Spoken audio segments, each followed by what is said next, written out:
সামনেই আমাদের bridal season, আর bridal সিজনে সব থেকে বেশি তোমরা চিন্তায় থাকো এমন কোন কোন প্রোডাক্ট আমরা ইউজ করতে পারি যাতে মেকআপটা একটু গ্লো করে এবং ন্যাচারাল লুক ক্রিয়েট হয় এবং মেকআপটা লং লাস্টিং হয়।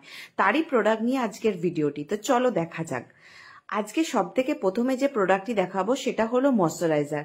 ময়শ্চারাইজার আমাদের কিন্তু শীতের জন্য ক্রিম বেস ময়শ্চারাইজার ইউজ করতে হবে, যেটা কিন্তু মেকআপকে গ্লো করতে হেল্প করে। তো আজকে যে প্রোডাক্টটি আমি তোমাদের সাথে দেখাচ্ছি সেটা হলো মার্গিস ইন্টারন্যাশনালের ক্রিম ময়শ্চারাইজার।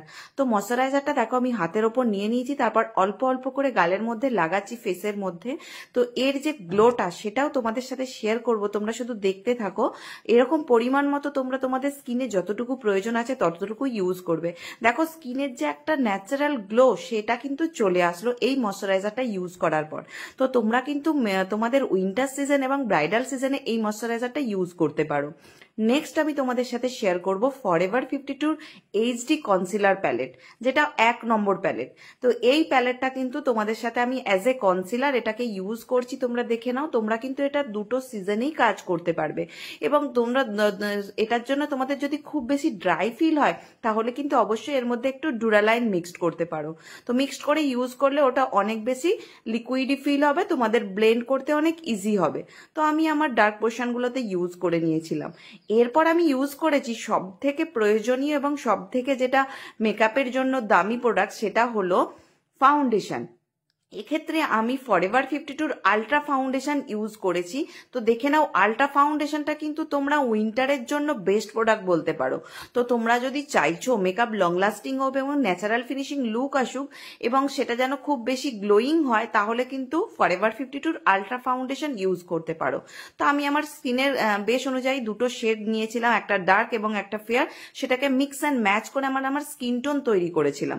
তো দেখো আমি ব্লেন্ড করছি, এখানে দেখলে বুঝতেই পারবে যে কতটা হালকা বেস তৈরি হয়েছিল। কারণ আমি এই শীতকালে আমরা কিন্তু খুব বেশি হেভি ওয়েট ফেস মেকআপ কিন্তু রেডি করি না, কারণ যত লাইট ওয়েট হবে মেকআপটা তত বেশি লং লাস্টিং হবে এবং ন্যাচারাল হবে।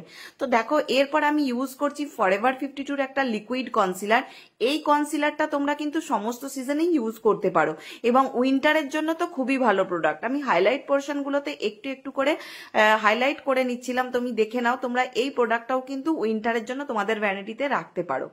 আর সব থেকে যেটা প্রয়োজনীয় উইন্টারের জন্য সেটা হলো মিস্ট, যেটা নতুন লঞ্চ করেছে ফরএভার 52 স্প্রিং ইনটু স্প্রে।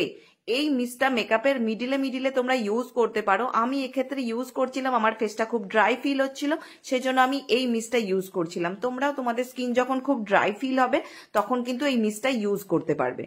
এরপর আমি ইউজ করছিলাম ফরএভার 52 একটা ব্রোনজিং ব্লাশার, যেটা অ্যাজ এ কন্টোর আমি এক্ষেত্রে ইউজ করেছিলাম, কারণ শেডটা ছিল কন্টোরের। তো এই শেডটা দিয়ে তোমরা কিন্তু ইজিলি কাজ করতে পারো, রিজনেবল প্রাইসের মধ্যে খুব ভালো ন্যাচারাল একটা লুক ক্রিয়েট করে।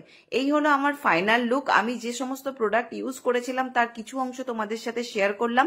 তোমাদের কেমন লাগলো এবং একটা গ্লোয়িং লুক পেতে, এইরকম লুক পেতে তোমরা এই সমস্ত প্রোডাক্টগুলো ইউজ করতে পারো। কেমন লাগলো অবশ্যই